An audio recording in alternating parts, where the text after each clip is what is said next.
Debbie, you just talked about it. Some of these neighborhoods really slammed across the tri-state, and now they're going to spend the day cleaning up after the mess left from all those storms yesterday. While parts saw flooding, others saw wind damage in one of the hardest hit areas, Bensonhurst, Brooklyn, where a surveillance camera captured whiteout conditions, and seconds later, trees started crashing down. And that's where Eyewitness News reporter Derek Waller is this morning with the cleanup. Derek, what is the scene there this morning?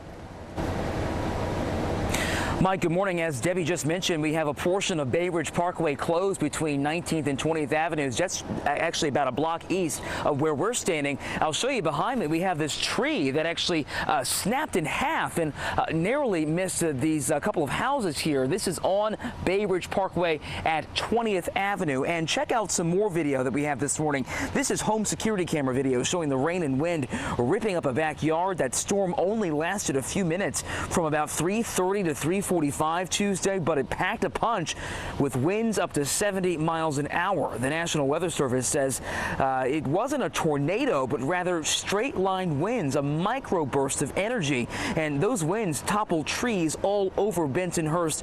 Here's what one neighbor told us. I was watching out the window when this huge burst of wind like I never saw came down the street, and the water was whooshing down. So my wife and my kid were home when this happened, and the cyclone or tornado, whatever this was, just basically just ripped through the block, and I've never seen anything like this in my life. This is nuts. You have reports of flooding, trees down. Again, all this happening within just a few minutes. And again, the National Weather Service says this was not a tornado, but rather a microburst of straight line winds. And really, officials say with the climate changing and our planet warming, they say we're going to see more of this in the future.